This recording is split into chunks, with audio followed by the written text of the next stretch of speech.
Hello everybody, I'm Darklight, and today we will be reading In Her Sanctuary by Omega Pony 11. Good morning, my little Twilight. I hope you slept well. I know I did, whenever I get to wake up next to you. Celestia sat up in her grand bed, her legs stretched wide, while she smiled at her beautiful, if weakened partner. Twilight remained still, as her glossy gaze stared at her own navel, only to be propped up by Celestia. The faint glow on Celestia's horn thrummed with magic as she began her day. The dark storm clouds outside of her tower made her frown. If only for a little bit. If the weather did not cooperate with her, that was no matter. Twilight, of course, did nothing. Twilight slumped to her side, eyes still staring off at the wall, as Celestia hummed a tune to herself. She turned to Twilight and asked, "What would you like for breakfast, my love?" "We have." Celestia rummaged through her pantry. She left empty containers that once held various food stuff. "Oh, silly me," she tottered. "I just have been having such a lovely time with you. I completely forgot to send for food." I know. Let's have a garden brunch. Doesn't that sound lovely, Twilight? We can read in the comfort of the clouds." "Yes, the clouds. Don't worry, Twilight. My shirt today is just perfect." Of course, it would be perfect. As long as Celestia was with Twilight, every day was a sunny day. As she pranced around her royal chamber, Celestia opened her closet to reveal a grand assortment of different outfits, all made by some of the best tailors in Equestria. Despite such a vast collection, only a few were originally made by dear friends. It was a shame that Celestia didn't hire on her the service of Twilight's friend more often. It was too late for that now, and certainly about it wouldn't help things. Celestia continued to hum as she drew out a white sundress with matching hat. She slipped on the garment effortlessly before she shifted focus to Twilight. In the back of the closet she found Twilight's favorite ensemble, simple yellow dress with a pink ribbon around the collar. Celestia cooed at Twilight looking too cute in her practical and sensible wear. Of course this was her favorite. With just a little of her magic to help Twilight join, Celestia helped her lover cross the floor from the bed towards the closet. "I know you'd prefer to walk the floor yourself, Twilight, but that immortality spell wasn't perfect. Once I figured out how to make it work, you'll be moving on your own. But don't worry, dearest. I know you think you are being a burden, but you are never such. I will be by your side until the sun burns." Once Twilight was dressed, Celestia clapped her hoofs together. "We need to find you a new book to read while we're in the garden. I'm sure we'll find something you haven't read before in the library. It will be difficult, though. You are such an avid reader." Celestia's horn grew bright this time, lifting Twilight off the ground and onto her back. "We'll go down together, Twilight. I'll carry you, as always." With Twilight comfortably on her back, Celestia's magic pulsed all around her. The spell enveloped both ponies until the time and space blurred around them. As quickly as the teleportation spell was cast did it fade, and the reality of Twilight's library within the tower revealed it into clear view. Walking with soft steps so she wouldn't disturb Twilight, made her way to the center of the library. While bigger than Twilight's old treehouse in Ponyville, it was a far cry from the Royal Librarium in Canterlot. Then again, everything about Celestia's tower in the middle of the Everfree Forest was a shadow of the majesty that is Canterlot. The food was hoof-grown in the garden rather than imported from across Equestria and prepared by expert chefs who begged to serve the princess. The only music Celestia and Twilight enjoyed was that record Celestia could bring in the midst of her exodus. as well as an old phonograph. Soon enough, the phonograph would break, and getting parts would be difficult. She would have to send missives to Canterlot, to Luna. The memory of Celestia's sister twisted her face with anger, but she calmed down in a rather quick manner. Twilight did not like to see Celestia upset for any reason, and Celestia never wanted to make the love of her immortal life worry. No, she would not think of her sister or any pony else for that matter. They chose this place in the Everfree Forest to be with each other. They needed no pony else. Now then, Celestia smiled at Twilight, who remained motionless. Let's find you a new book. You've gone through more than half the library already, but I know there is a book you haven't read yet. Now let's take a look. Celestia began to browse the shelves of novels, anthologies, and tomes of magical knowledge. She tried to find one of the very few books she knew Twilight had not read yet. Twilight devoured every book she put her nose into, and Celestia always loved her thirst for knowledge. Yet found something new now proved a challenge. Perhaps in the back. Celestia walked to the back of the library, where old dusty tomes waited to be cracked open, their contents to be consumed by a learned mind, just perfect for a pony like Twilight. With a bright smile, Celestia began to rifle through the bookshelves before spotting a very large book with a gray pony on the cover. The book, ancient even by Celestia's lifetime, sat at rest, covered in dull runes that she could only barely understand. From clay to shell to flesh, building blocks of golem and equelchios constructions. As Celestia read the title aloud, an idea sparked in her mind. Perhaps with careful study and preparation, this was what we've been looking for, Celestia exclaimed. This will help you, Twilight. I just know it will. Once we have this book memorized cover to cover, we'll find you a better body, a perfect body. You'll be restored and will be happy forever. Isn't that just wonderful? Twilight, of course, said nothing. With a cheery tone on her lips, Celestia trotted across the library floor and back to the steps of her tower, ancient golem instruction manual in tow. The possibilities in the book sparked Celestia's hope anew.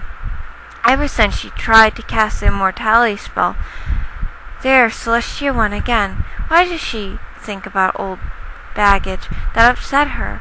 Her thoughts should be focused on Twilight, the love of her life, and on doing everything she could to deliver her happiness. Without another word, Celestia's horn began to blaze its faint magic, and with another loud pop, both she and Twilight now stood in the small vegetable garden Celestia maintained. With both precision and a gentle touch of magic, Celestia laid Twilight on her favorite cushion. She propped the tome into a reading stand and opened the book to the first page. Celestia helped Twilight position herself into a proper posture, careful not to disturb the weakened joints. With Twilight's comfort into account, Celestia began to work on her garden, lifting various water pots and trowels for her work. Carrots, celery stalks, head of lettuce were ready to harvest, thanks to the fertile ground of the Everfree Forest and some unicorn magic. The humorous air of the garden helped Celestia forget the troubles of the world. With Twilight at her side, reading, Celestia took the time to breathe in the smell of the soil. She enjoyed the simple life when compared to the busy work that was being a sovereign. There was no courtiers pining for favor, no citizens asking for some magic spell or another to help them, no dignitaries from foreign lands to deal with, just Twilight and Celestia and Cabbage. With another flick of her magic, Celestia manipulated the water pump of her tower and filled a large bucket to clean the vegetables with. She levitated several vegetables into the water, washing dirt off. While humming to herself, she worked. A brisk wind blew in from the west, enough to send her sun hat flying off her head. "Oh!" Celestia grumbled in frustration and reached out with her magic to snatch her hat from the wind. She shook her head, then gazed into the direction of the breeze. Whether it was a natural or perhaps a dragon kicking up a storm, it did not matter. So long as they did not disturb Twilight, Celestia would not let a little gust disturb her perfect life. With a basket full of clean vegetables, Celestia brought her bounty to Twilight. "I brought all your favorites, my love," Celestia said as she placed several vegetables on a plate. "Not all your favorites, I know, but it's hard to get the apples you used to love. They simply don't grow them anymore. I'm sorry, but you really need to eat. Come, we can read together as we enjoy our lunch." Twilight, of course, did not eat a single leaf. Celestia gave a heavy sigh before she took a bite out of a carrot. She looked at the tomb of golems. Twilight pursed and noticed that the page had quickly turned to a section of Equinoctially. "My goddess, Twilight, I knew you were an avid reader, but so quickly." She stopped and began to study the words of the section Twilight had turned to. Celestia's eyes scanned the words on the page, reading them out. As per the study of shamed unicorn wizard Paraclephus, the Equilus is one of the 3 unlimited goals of alchemy research, the other being turned lead into gold and creating the elixir of life. The Equine is also known as the ultimate disregard for life, for it has been called unnatural and an affront to the natural magic law of the world. Despite these criticisms, the creature of an Equilus poses a unique solution to the ultimate problem. Ponies are born flawed due to shared bloodlines of their parentage. What better way for a perfect pony than to create the perfect pony?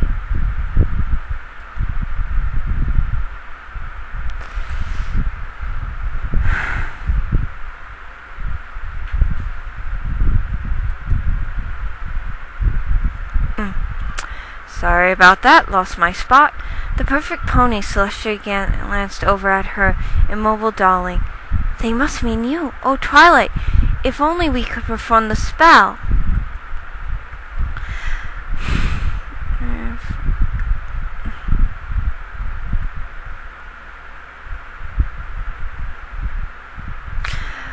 "We'll make you the perfect body, and then we'll be truly together forever. Won't that be wonderful?" Celestia levitated Twilight onto her back and was about to lift the tomb when a rumble shook the very leaves of Everfree Forest off their branches. "Celestia!"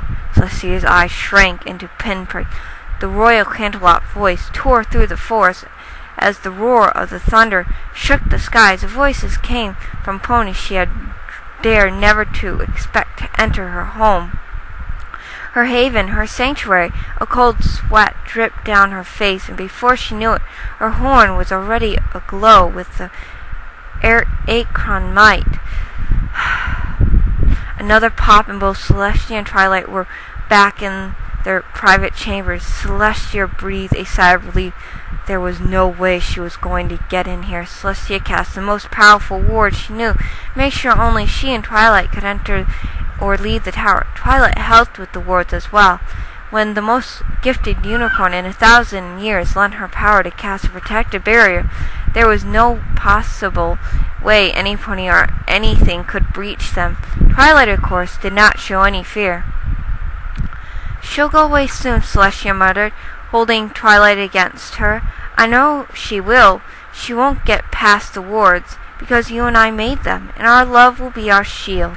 The door to the chamber flew open. A gale of frigid wind swept through the now defiled private chamber. Celestia refused to look in the direction of the gust and closed her eyes tightly. She squeezed Twilight even closer to her chest. The heavy sounds of hoofs on the wood echoed along with Celestia's despair. To her great surprise, another set of hoofs joined the first, much gentler than those that belonged to her. She looked up, only only when the houseful stopped, staring into the dreaded gaze of her sister Luna. "What are you doing here?" Celestia hissed. "I saw you months ago when you brought books and food for Twilight. I told you in no unclean terms that I didn't want to see you again." "Sister, this charade has gone on long enough." Luna's words were always so harsh, so callous. No wonder she became Nightmare Moon so easy all those centuries ago. She did not understand what love or even friendship was. Twilight tried to show her, and for a while the lesson sunk in. When time came for Luna to repay the kindness, what happened? She sat by and did nothing. Celestia would have to take drastic measures to keep Twilight long sought peace. "There are no games being played here, dear sister," Celestia continued, and pulled herself closer to the shadows. "Twilight and I are perfectly happy together. She may not be able to show it, but it's true. Now be a good little sister and go back to Canterlot." "Months! It's been decades!" Luna's eyes flashed with frustration, only for her to pause and breathe deeply before continuing. "I have been patient, hoping for the day when grief no longer has its iron grip around your heart, but still it has not come. My patience is at an end. Equestria needs both its princesses. I need my sister. And I need the love of my life." Sylvia shook her chambers. "Aunt Celestia." Celestia's throat constricted as she heard the niece spoke. Please listen to Aunt Luna. Please." Cadance stepped past Luna.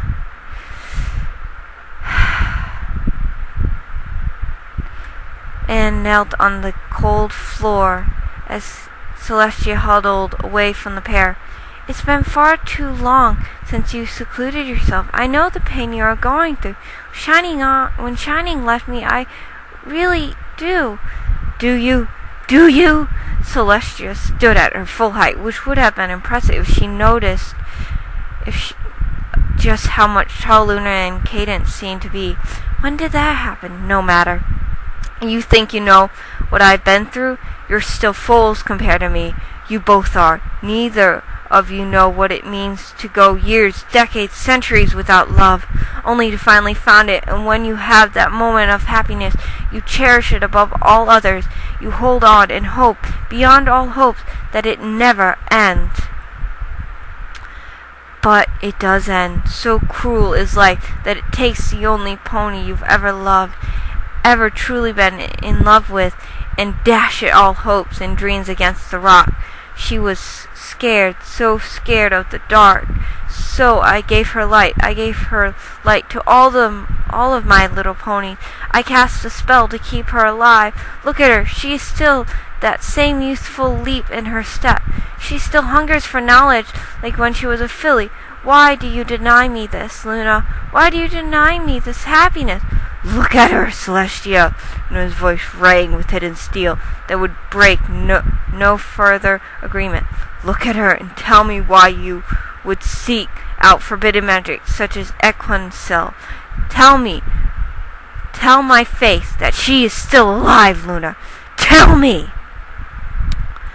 Celestia sobbed wildly, unable to look in the direction of Twilight.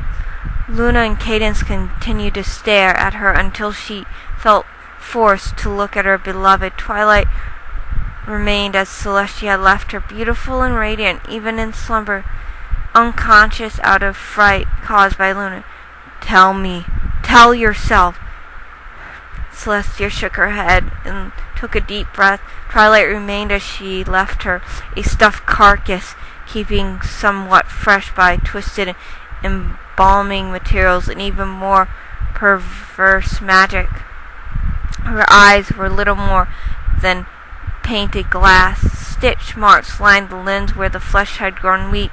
Twilight's smile never falters, as it was permanent and forever held by thread and wax. Twilight, of course, did not live.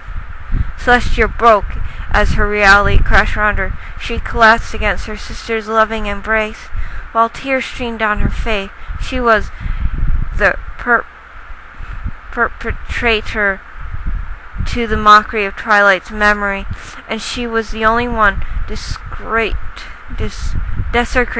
the corpse. Twilight should have been buried in a place of honor, not held like a stuffed foal's toy. But then, that is what Celestia had been, a foal who feared the pain of death. There, let it all out. Luna held her sister close. We'll go back to Canterlot together. Still love you, Celestia. We are still family. I want to help you, if only you'll let me. Take me out of this place, Celestia whispered, her knees feeling weak. I don't want to be here anymore. I don't want to remember Twilight like this. Of course, Luna looked up to Cadance and the body of Twilight. Cadance, I know how close you were to Twilight, but I have to take care of Aunt Celestia. Don't worry. I'll treat Twilight well. Go on ahead of me. Cadance watched as Luna's horn sparked with powerful magic, twisting time and space around both of her and Celestia with a flash of brilliant light. Both were gone. Cadance took a deep breath before looking over at Twilight's body. Sunshine, sunshine, ladybug's awake, she croaked on the little song she and Twilight played when they were young, before levitation a large sheet over the body. For a moment, Cadance thought she saw something in the glass eye of Twilight. Perhaps it was just moisture. She could have sworn she saw a single tear. What a sad, lovely story. Well, I'm Darklight Pony, and I believe next I'll be reading Darkplicity. So, until then, please don't forget to embrace the night. Bye for now, and as always, like, subscribe, comment. If you have a story you want me to read, please just leave it in the comments below. Bye for now.